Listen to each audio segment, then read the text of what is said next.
अस्सलाम वालेकुम। आप देख रहे हैं गोरखधंधा अबरार कुरैशी। आपसे मुखातिब हूँ। साहिबो, बड़ी अहम ख़बरें हैं पाकिस्तान के अंदर। जो सूरत हाल है उसमें माजी को आप जानते हैं, हाल के बारे में भी आपको इल्म है, लेकिन मुस्तकबिल के बारे में थोड़ा सा नक्शा खींचने की कोशिश करेंगे।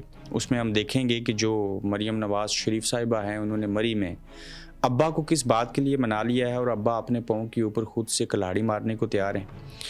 ये कुल्हाड़ी कितने वार और करेगी अपने ऊपर, और आर्मी चीफ जो है वो अब कहाँ, कब तक और कैसे रहेंगे। इमरान खान साहब का जो मुस्तकबिल है जेल के हवाले से, सियासत के हवाले से, वो कैसा होगा। और इमरान खान और इस्टेब्लिशमेंट, एक दिलचस्प खेल जो है वो हमें नए मरहले के अंदर दाखिल होता हुआ दिखाई दे रहा है। पाकिस्तानी सियासत का मंजरनामा किस तरह से बदल जाएगा, और पंजाब सैलाब और हुकूमत, टिक टॉक और सारी चीज़ें जो हैं वो क्या हैं। देखिए, मरीम साहिबा ने, नवाज शरीफ साहब ने, शहबाज शरीफ साहब ने, चचा भतीजी ने, बाप बेटी ने, वज़ीर आज़म ने, साबिक़ वज़ीर आज़म ने और वज़ीर आला पंजाब ने मिल के मरी की ठंडी हवाओं में बैठ के एक मीटिंग की। और इस मीटिंग को खुफिया रखने के बजाय, इस्टेब्लिशमेंट हो चाहे हुकूमत हो, उन्होंने खुद ये तयन कर लिया कि हम इसे खुफिया नहीं रखेंगे, इसको पब्लिक करेंगे, ताकि पीटीआई के ऊपर प्रेशर पड़ता रहे। ताहम ये जो अहम शख्सियत है उसको शख्सियत का नाम देंगे, और अहम शख्सियत के ज़रिए पाकिस्तान के टीवी चैनल जो हैं वो इसको रिपोर्ट करेंगे। लेकिन फील्ड मार्शल नहीं कहेंगे, आर्मी चीफ नहीं कहेंगे, मुस्तकबिल के आर्मी चीफ नहीं कहेंगे, आसिम मुनीर हम नाम नहीं लेंगे। लेकिन ये जो अहम शख्सियत थी ना, उनका नाम था field marshal army chief Syed Asim Munir साहब, वो भी इसमें शामिल हाल थे। साहिबा, हुआ कुछ यूँ कि मरीम साहिबा ने अब्बा को मना लिया कि अब्बा जान देखिए ना, गौर कीजिए, सब्र कीजिए, गुस्सा नहीं कीजिए, प्यार से बात कीजिए, मोहब्बत पैदा कीजिए दिल में। और ये आपके सामने बैठे हैं, मैं भी, भाई भी हैं, वज़ीर आज़म में हाकिम वक्त हैं।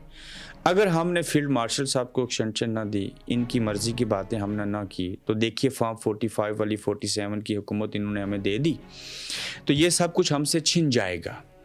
तो लिहाजा अब्बा जान, आप मेरी बात माने, गौर कीजिए, फ़िक्र कीजिए और इनको एक्सटेंशन दे दीजिए। और ख़बर ये है कि अब्बा जान फिर से मान गए, और अब्बा जान इससे कबल भी वोट को इज़्ज़त दो का बयानिया छोड़ के अपने पाँव पे कुल्हाड़ी मार चुके हैं।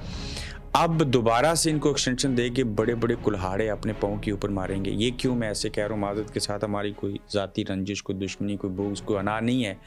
लेकिन मियाँ साहब, मैं आज भी समझता हूँ कि अगर आप खड़े हो जाएं तो उसी तरह से जैसे आप पाकिस्तान के एक मजबूत तरीन सियासतदान, एक बड़ी सियासी जमात के सरबराह रहे हैं, आपने बड़े अच्छे काम भी किए हैं, तो आप आइंदा भी सुरखरू हो सकते हैं।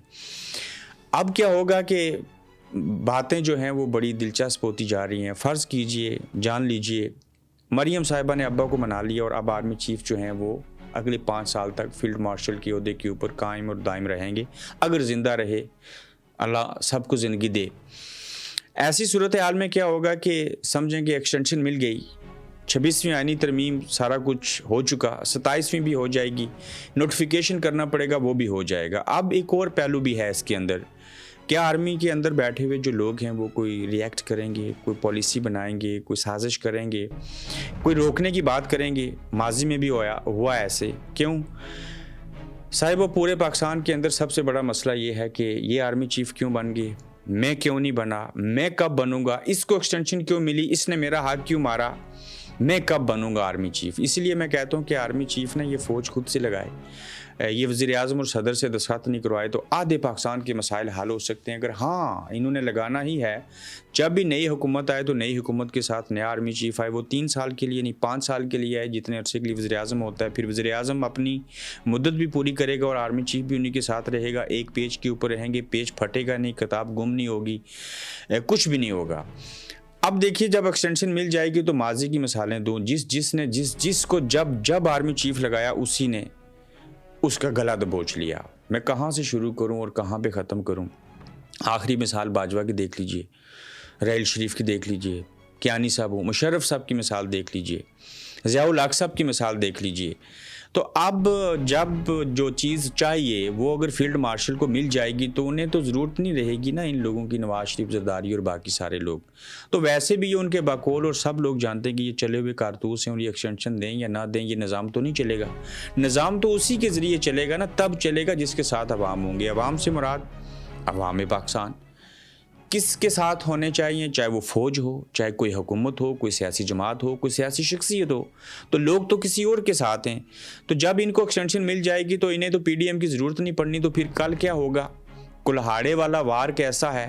اپنے پاؤں پہ کلہاڑی مارنا اور میاں صاحب کا مارنا، یہ اس چیز کے مصداق ہے کہ جب آرمی چیف کو مل جائے گی ایکسٹینشن، سارا کچھ ہو جائے گا، پھر تو انہیں ان سے کچھ نہیں چاہیے نا۔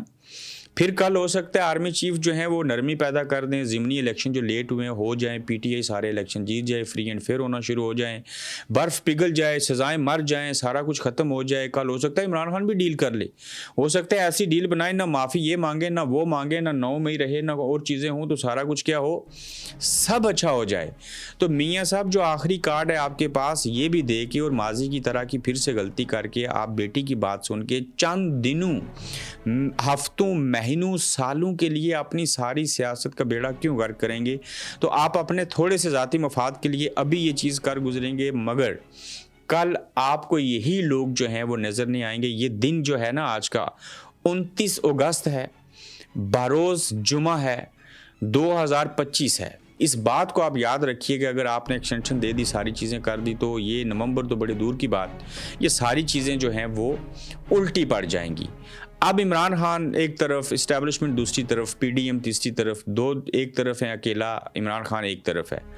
اب آپ یہ ساری صورتحال دیکھیے کہ اسٹیبلشمنٹ اپنے حصے کا کام کر رہی ہے، فیلڈ مارشل صاحب، حکومت اپنے آپ کو بچانے کے لیے ان کو ایکسٹینشن دے گی، اور عمران خان صاحب کے بارے میں کہا گیا کہ وہ ہو سکتا ہے 14 سال جیل میں رہیں، 10 سال جیل میں رہیں، 8 سال جیل میں رہیں۔ ٹھیک ہے، ان کو تو جب تک جیل میں رکھیں گے تو بات تو نہیں بنے گی، لیکن ملک کی جو معاشی صورتحال ہے، جو اس وقت سیلاب آ چکے ہیں، جو سارا سینیریو آپ کے سامنے ہے، یہ پاکستانی سیاست کا منظرنامہ دیکھتے جائیں، یہ کیسے بدل جائے گا، ایکسٹینشن ملے گی نہیں ملے گی، دوسری جانب معاشی حالات اچھے نہیں ہیں، ملک میں افراتفری ہے، سیاسی عدم استحکام ہے، اس وقت سیلاب کی صورتحال دیکھ لیں تو اس سارے عالم میں جب عمران خان صاحب ضمنی الیکشن کا بائیکاٹ کریں گے، قائمہ کمیٹیوں سے وہ چھوڑ چکے ہیں، علی محمد خان جو ہیں انہوں نے استعفیٰ دے دیا، ڈائریکٹ اسپیکر کو کھلے عام دیا، باقی استعفے دے دیں گے، تو یہ نظام تو نہیں چل پائے گا۔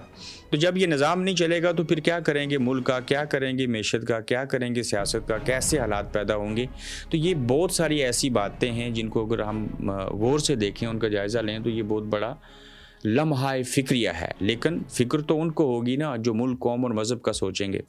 جب لوگ اپنی ذات کے بارے میں سوچیں گے تو انہیں کسی چیز کی کوئی فکر نہیں ہوگی، کہیں گے ہمارا الو تو سیدھا ہے، باقی تو جو کرنا چاہ رہے ہیں وہ چیزیں کریں۔ تاہم انٹرنیشنل پریشر دیکھتے ہیں اور چیزیں دیکھتے ہیں، نومبر دور ہے، آج 92 ڈیز باقی رہتے ہیں، تو دیکھتے ہیں کس کی ایکسٹینشن ہوتی ہے نہیں ہوتی، کون رکاوٹ بنتا ہے۔ ابھی کور کمانڈرز چینج ہو رہے ہیں، ISI کے اندر بے شمار چیزیں ہوں گی، تو ایک لمبی بات ہے جس کو ابھی ہونا باقی ہے۔ پنجاب کا خیبر پختونخوا سے موازنہ کیا گیا ہے صاحبو، پنجاب میں ابھی تک 17 موات ہوئی ہیں، الحمدللہ، اللہ کا بہت شکر ہے۔ وہ موات نہیں ہوئی جتنا بڑا یہ سیلاب تھا، اللہ کا شکر ہے اتنی موات نہیں ہوئی جتنا بڑا سیلاب تھا، اور لیکن 17 ہوئی ہیں۔ پھر کہتی ہیں کہ جتنا بڑا یہ سیلاب تھا اتنی موات نہیں ہوئی، KP میں 350 لوگ جان سے گئے تھے، موازنہ کر رہی ہیں، ہمارے 17 مرے ہیں، KPK والے 350 لوگ مر گئے ہیں۔ عظمیٰ بخاری نے ایسے کہا، پھر KPK کا سیلاب مختلف تھا، اس میں وقت نہیں ملتا، طلعت حسین نے آگے سے یہ جواب دیا۔ تو عظمیٰ بخاری کہتی ہیں وقت ہمیں بھی نہیں ملا تھا۔ ہر بات کا تعلق عمران خان کے ساتھ جوڑا جاتا ہے، ان کی حکومت کے ساتھ جوڑا جاتا ہے، پنجاب کی بات آئے تو اس کو KPK کے ساتھ ملا دیا جاتا ہے۔ تو ان کے پاس ہر سوال کا جواب ہے کہ الحمدللہ 17 لوگ مرے ہیں، شکر ہے زیادہ نہیں مرے۔ اور پھر جی وہ کلاؤڈ باسٹ ہوا تھا، یہاں پہ سیلاب، راوی دریا دیکھیں، باقی دیکھیں، آکسیجن سوسائٹی جو ہیں وہ ساری بہہ گئیں۔ میرے خیال سے PTI کے دور میں اس چیز کو جاننا چاہ رہا تھا، یہ علیم خان تب بھی یہ سوسائٹی بنانا چاہ رہے تھے، اور انہی کے دور میں چیزیں ہوئی تھی جب عمران خان صاحب وزیر اعظم تھے۔ لیکن خان صاحب کی میں نے ویڈیو دیکھی جس میں وہ کہہ رہے ہیں کہ راوی ڈیم کے کنارے پہ علیم خان جو ہیں وہ آکسیجن سوسائٹی بنانا چاہ رہے تھے، تو وہ چاہتے تھے کہ ان کا نوٹیفیکیشن کیا جائے، تو وہ یہ نہیں ہے کہ میرا دوست ہے تو میں کہہ دوں، تو اس وجہ سے علیم خان جو ہیں وہ ہم سے ناراض ہوئے تھے۔ تو آج علیم خان کی وہ سوسائٹی بہ گئی، اس میں لوگوں کا بہت نقصان ہوا، نہیں ہونا چاہیے تھا، یہ غلط ہوا۔ لیکن سوسائٹیز جب آپ بناتے ہیں تو اس میں دیکھ لیا کریں کہ دریاؤں کے کنارے نہیں بناتے، یہ کوئی سی ویو نہیں تھا، یہ تو سیلاب زدہ ملک ہے جس کے اندر کبھی بھی کچھ بھی ہو سکتا ہے۔ لیکن موازنہ کس کا ہو رہا ہے؟ پنجاب کا 17 موت کا، اموات کا 350 موات کے ساتھ۔ हुकूमत का तहरीक इंसाफ से राब्ता मगर क्यों, ये भी बड़ा अहम नुक्ता है कि कहते हैं कि पार्लियामेंट की कमेटियों से पीटीआई के इस्तीफ़े हुए और हुकूमत का पीटीआई अरकान के कायमा कमेटियों से दिए गए इस्तीफ़े फौरी मंजूर न करने का फैसला। हुकूमत का तहरीक इंसाफ की पार्लिमानी क़यादत से रब्ता किया गया और इस्तीफ़े देने की पॉलिसी पर नज़रसानी और पार्लिमानी निज़ाम का हिस्सा रहने पर जोर दिया। ये जब कायमा कमेटियों में अपोजिशन के लोग नहीं होंगे, जब मुल्क में अपोजिशन ही नहीं होगी, जब वो कौमी असम्बली से और सेनेट से इस्तीफ़े दे देंगे, वो तो वैसे भी आप उनको कुछ नहीं दे रहे, ज़िमनी सीटें छीन रहे हैं, तो जब वो खुद इस्तीफ़े दे देंगे तो साहिब वो आपको तो सीटें छीनने की ज़रूरत नहीं पड़ेगी। तो ये तो आपके लिए आसानी हो रही है, इस्तीफ़े दे रहे हैं, आप नई अपोजिशन जमात बना लें, मौलाना साहब को ले लें, जमात इस्लामी को ले लीजिए, किसी और को ले लीजिए, तो आप उनको ये चीज़ें दे दें। आपको क्या गर्ज़ के पीटीआई वाले इस्तीफ़े दें ना दें, नज़रसानी करें, कबूल नहीं करेंगे, ऐसे करेंगे, पार्लिमानी निज़ाम का हिस्सा रहें। कौन सा पार्लिमानी निज़ाम, कौन सी हुकूमत, कौन सी जमहूरियत, कौन सा आइन, कौन सा कानून, इंसाफ। जब आप इंसाफ ही नहीं करते, जब आप उनको इख्तियारात ही नहीं देते, जब आप उनकी बात ही नहीं सुनते, जब आप उनके ऊपर जुल्म करते हैं, तो फिर तो वो ऐसा ही करेंगे। तो पंजाब डूब रहा है, मगर पंजाब में सारी तवानाइयाँ ज़ाती तशहीर पर लग रही हैं।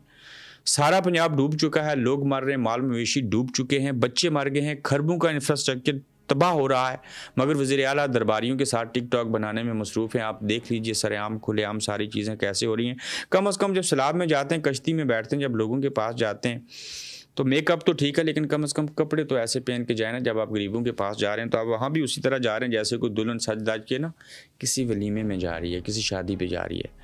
तो इस वक्त अगर हालात देखें तो पंजाब में किस नौयत की तबाही हुई है। इस वक्त पंजाब के 1769 देहात मुकम्मल तौर पर पानी में डूब चुके हैं और ये तादाद गुज़श्ता कल से बढ़ चुकी है और कुल 14,53,000 अफराद मुतासर हुए हैं।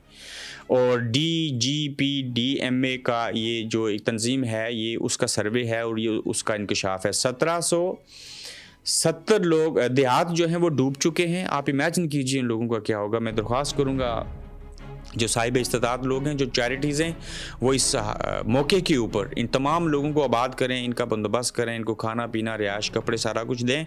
और तादाद जो है लोगों के बेघर होने की, मुतासरीन की 14,53,000 अफराद जो हैं वो इससे मुतासर हुए हैं। ये बहुत बड़े फिगर हैं। इमेजिन कीजिए मेरे घर में ऐसे सैलाब आ जाए, अल्लाह ना करे किसी की कहीं ऐसे हो, आपके घरों में सैलाब आ जाए जिनके घरों में नहीं आया, तो आप क्या करेंगे। तो वैसे भी दीन इस्लाम कहता है कि मुसलमान इस एक जिस्म की मानद है और ऐसे जिस्म की मानद है कि अगर जिस्म के एक हिस्से में तकलीफ़ हो तो पूरा जिस्म जो है वो उसकी तकलीफ़ को महसूस करता है। ये एक वक्त है, ये गुजर जाएगा, ये वक्त नहीं ठहरेगा। वक्त हमेशा कहते हैं कभी नहीं ठहरता, उसकी खूबसूरती यही है, ये गुजर जाता है। लेकिन जो हालात हैं इस वक्त, इसको मद्देनज़र रखते हुए कोशिश कीजिए कि इन लोगों की जो है वो मदद कीजिए। अपना ख्याल रखिएगा। ये था आज का गोरखधंधा। तो जल्द इंशाल्लाह आपसे फिर मुलाकात होगी। आप देख रहे हैं गोरखधंधा अब्रार कुरैशी के साथ।